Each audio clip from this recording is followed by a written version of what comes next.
very clear about this with President Trump moving this indoors. For those of you that are upset, why exactly are you upset? Of what are you angry? Just take a deep breath. He's going to be president. It's not Kamala Harris's inauguration. It's not Joe Biden's inauguration. By the way, I guarantee you this. For all of you that are upset in the audience, this makes my life a lot harder than yours. Okay?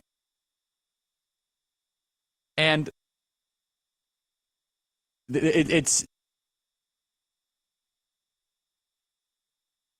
actually going to be focused on policy issues and fulfilling the mandate.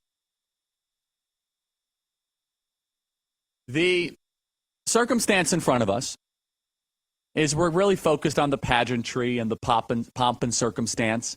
There you see the presidential inauguration back in 2017.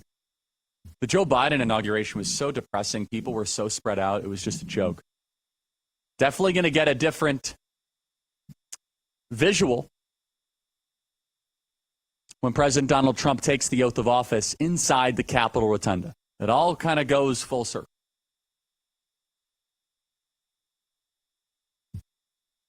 The media is going to spin this any way they possibly can, but he's president. And guess what? 1 week from today, are we going to be talking about whether or not he got sworn in at Mar-a-Lago or at the Capitol or the Capital One Arena? Of course not. And some of you would criticize, say, oh, Charlie, you're just trying to play it safe. Well, in some ways, yeah, actually, I do care greatly about the safety of President Donald Trump. I care greatly about keeping him in a place where he can do the job for all 4 years to fulfill the promise that the American people gave him. This is our last broadcast before he becomes president of the United States. It's the last broadcast before Monday. Monday, we are off. I'm going to try to, I don't know what my ticketing situation is. I think I'll be inside the Capitol Rotunda. I have no idea. That's going to be a tough ticket to get. I was just looking it up. The ticketing for the inauguration just went from 300,000 tickets to 500 tickets. A little bit of a shrinking. So it got basically 750,000. Is that right?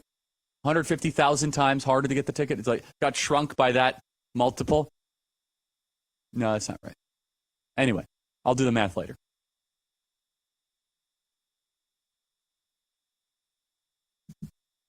The presidency in front of us is going to be one of promises made and promises kept that President Trump ran on.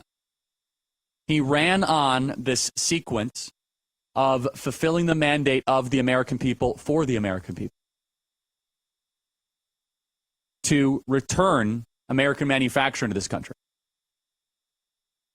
President Donald Trump understands that what has been happening in this town for so long over the last couple of decades has been a relentless sabotage campaign against the American people, from the wars that we declare, from the people that we let into the country, from the companies that we empower, from the deceit and the treachery. The American people have come last, but starting on Monday, you, the American people, come first. You become the priority. You are the tip of the spear, and President Trump brings you into the room. And there's going to be all this distraction about the inauguration. That's just a show. That's just a made-for-TV thing. Let me tell you what's going to happen on Monday. He becomes president. He's going to sign dozens, if not hundreds, of executive actions and orders, and it is go time. And every single day of the presidency for the next 4 years, I can tell you all the White House staff that will be working in there, they know what they want to do because they spent 4 years in exile thinking and praying about if they ever got another chance again. From Russ Vought to Stephen Miller. From the loyalists on the inside, they said, God, if you will give us another chance, this is what we will do.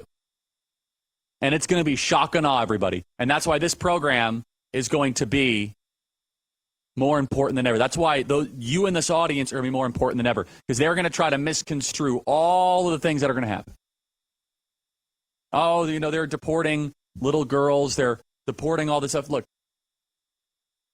Let's get down to first principles. Let's get down to elemental facts. The American people voted for it, and they are going to get it. And it's not going to be just kind of a slow movement. It's going to be right out of the gate. It's going to be a legislative, executive action blitzkrieg. So hold on, because President Trump, from the first second after he says, "So help me God," is going to fight for you and give you a voice that you've been missing the last 4 years.